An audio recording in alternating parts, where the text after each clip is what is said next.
Hi, I'm Bev Linder, enjoying my deck this morning at 18 degrees. And as you see, it's winter here in Colorado. And in this video series, you'll see that we taped in all the different seasons: spring, summer, fall, and winter. And the reason for that is we wanted to take our time and really bring together these parents who have kids with special needs. And I think you'll enjoy meeting these real people with real lives.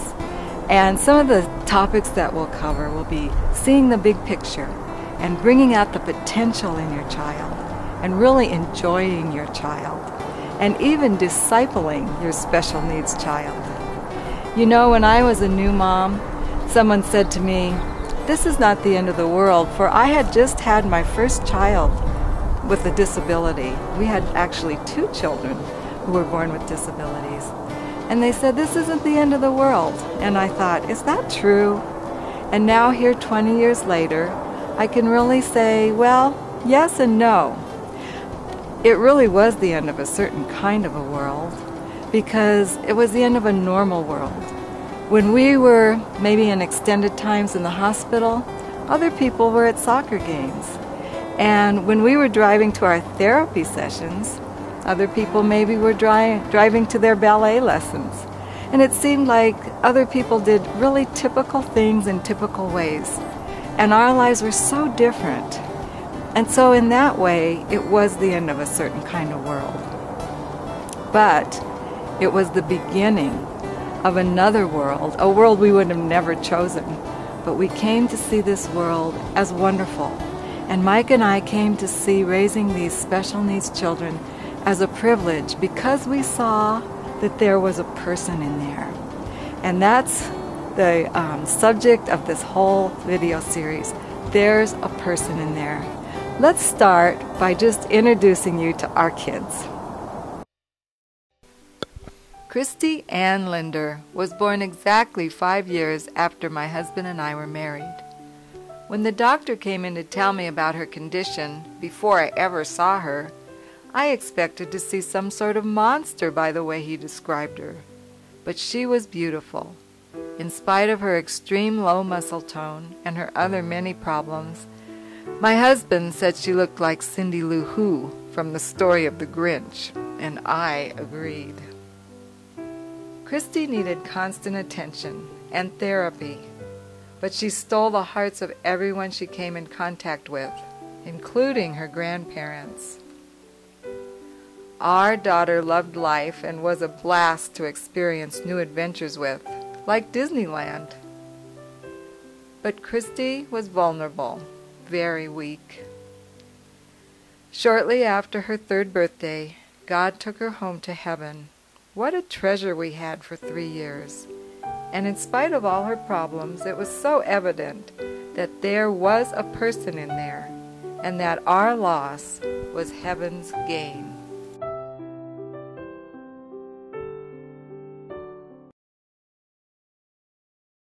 When Christy was 2 years old, her brother Ricky was born.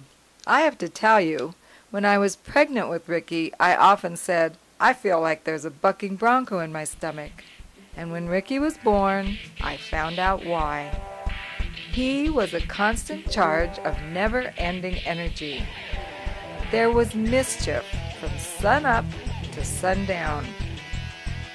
Ricky was a blast of sunshine, and we loved that. But sometimes we were too tired to appreciate this ray of sunshine. I suppose that if we had had Ricky diagnosed, he would have been thought of as ADHD. But guess what? Little hyperactive boys grow up, and once they slow down enough for us to catch a glimpse of them, we find ourselves thinking, wow, there was a person in there all along. When Bradley was born, he was swept away from my arms to a different hospital because there was a big problem. Brad began getting therapy right away. His dad and I were old pros at this. After all, we had done it all once before with Christy. Like Christy and Ricky, little Brad won our hearts. He won his brother's heart and all his family and friends. We all saw a spirit of patience and gentle strength in this little boy.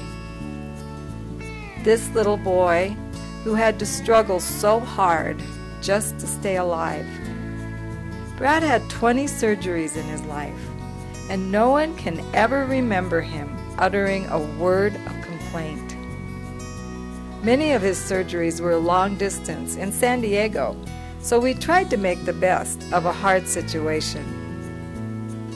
You can imagine with his severe limitations, schooling was hard, but he pushed through the difficulties and ended up in college. That semester in college was his last adventure before God took him home at age 18. This was Brad's birth announcement. It's a fact. Our kids, yours and ours, every single one of them, are fearfully and wonderfully made.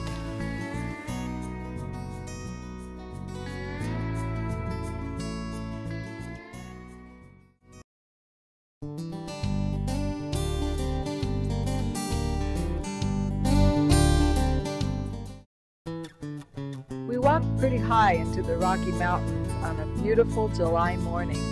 We wanted to find just the right place to share from.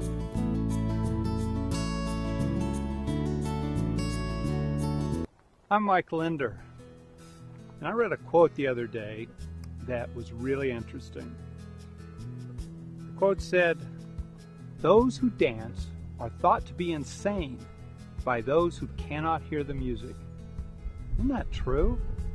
That if a person just sees a slice of life that's looking on and they're observing someone who's seeing a bigger part of the picture, that someone's actions can be really strange and their attitudes can be odd to a person who's looking on because they don't see that part of their life where the music is, that part that shows the person there's joy even when the circumstances are hard. Jesus' disciples asked him a question once when they ran into a man who was born blind. They said, "Who sinned? Was it this man or was it his parents that he was born blind?" And Jesus said, "It wasn't this man who sinned and it wasn't his parents who sinned. It was so that the works of God would be revealed in him." You know, the disciples just saw the problem. They were just in tight. That's all they could see. But Jesus showed them there's a whole lot more going on here. He had the big picture. He let them know that God had a plan for this man's life. This man would bring glory to God. You know, I live in a very small picture world sometimes. When Beverly and I had our children who had disabilities, sometimes all I could see is their problems. And when they later went ahead of us to heaven, I just sometimes struggle feeling nothing but their loss and the suffering. It's so different though if I can back up and see the bigger picture, because then I begin to see them with Jesus and the joy they have now. I begin to see the way that they brought him glory in their lives, and I can tell them the way that they've impacted people that they came in contact with, sometimes because of their limitations, and the way they brought glory to God in those people's lives.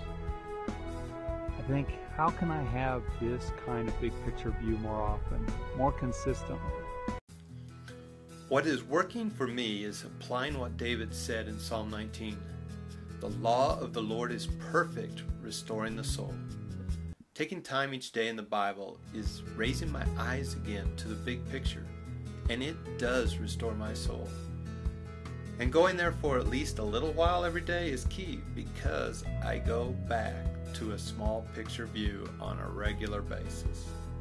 I have to be reminded there's more going on than I am seeing. And when I listen, I start to hear the music again.